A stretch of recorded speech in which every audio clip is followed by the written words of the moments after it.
قل هاتوا برهانكم إن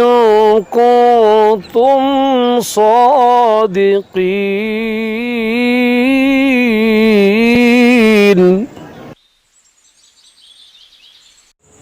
بسم اللہ الرحمن الرحیم. قال اللہ سبحانہ وتعالی فصل لربک وانحر،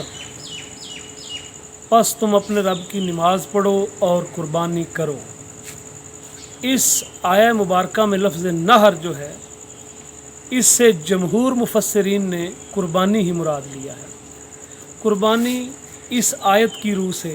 چونکہ اس آیت میں امر کا صیغہ ہے وانحر، تو امر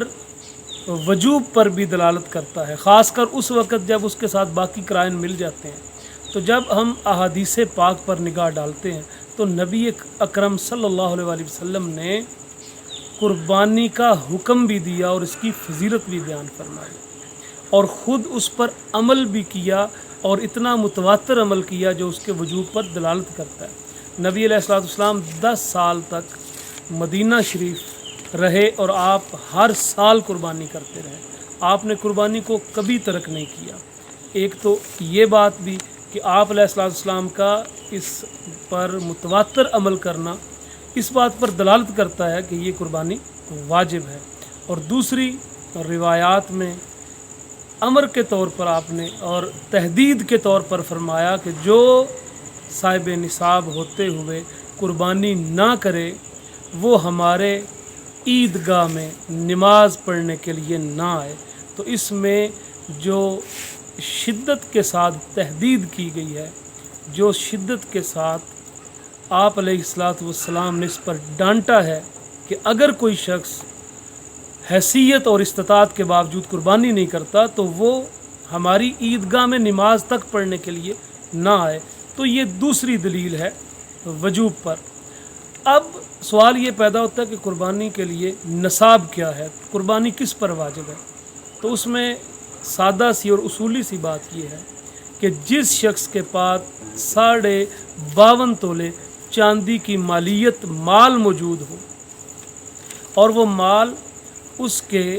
قرض سے فارغ ہو اور حاجات اصلیہ سے زائد ہو. یعنی قرض سے فارغ کا مطلب ہے کہ اس پر اللہ یا بندوں کے قرض میں سے کوئی اور قرض نہ ہو. اللہ کے قرض سے مراد یہ کہ اس پر کوئی کفارہ وغیرہ عائد نہ ہو، یعنی کوئی اس نے ایسی غلطی نہ کی ہو کہ جس کی تلافی میں اگر وہ اپنا مال خرچ کرے تو پھر اس کا مال 52.5 تولے چاندی کے مقدار کے برابر نہ بچتا ہو. اور بندوں کے حقوق کا مطلب یہ ہے کہ اس پر قرض ہو، اور اگر وہ اپنا قرض منہا کرے تو اس کے پاس جو مال بچتا ہو اس کی مالیت 52.5 تولے چاندی کے برابر نہ ہو. تو جس شخص کے پاس بھی حقوق اللہ اور حقوق العباد، حق اللہ اور حق العبد کو منہا کرنے کے بعد اتنا مال بچتا ہو جس کی مالیت 52.5 تولے چاندی کے برابر بنتی ہو، اور وہ مال جو ہے چاہے وہ سونا تھوڑا سا ہو، تھوڑی سی چاندی ہو یا تھوڑی سی نقدی ہو، ان کو ملایا جائے تو کم از کم 52.5 تولے چاندی کے برابر مالیت بنتی ہو. اور اس پر سال گزرنا بھی شرط نہیں ہے، بلکہ قربانی کے دنوں میں اس کے پاس اگر اتنی رقم موجود ہو، وہ مسلمان ہو، وہ مقیم ہو یعنی مسافر نہ ہو، اس شخص پر قربانی واجب ہو جاتی ہے اور اس پر سال کا گزرنا ضروری نہیں ہوتا. قربانی اور زکوٰۃ میں جو فرق ہیں ان کے وجوب میں بہت سارے فرق کے ساتھ ساتھ ایک یہ بھی فرق ہے کہ قربانی پر انسان کے پاس 52.5 تولے چاندی کا مال ہونے کے بعد اس پر سال کا گزرنا بھی ضروری ہے، لیکن قربانی کے وجود کے لیے، قربانی کے واجب ہونے کے لیے سال کا گزرنا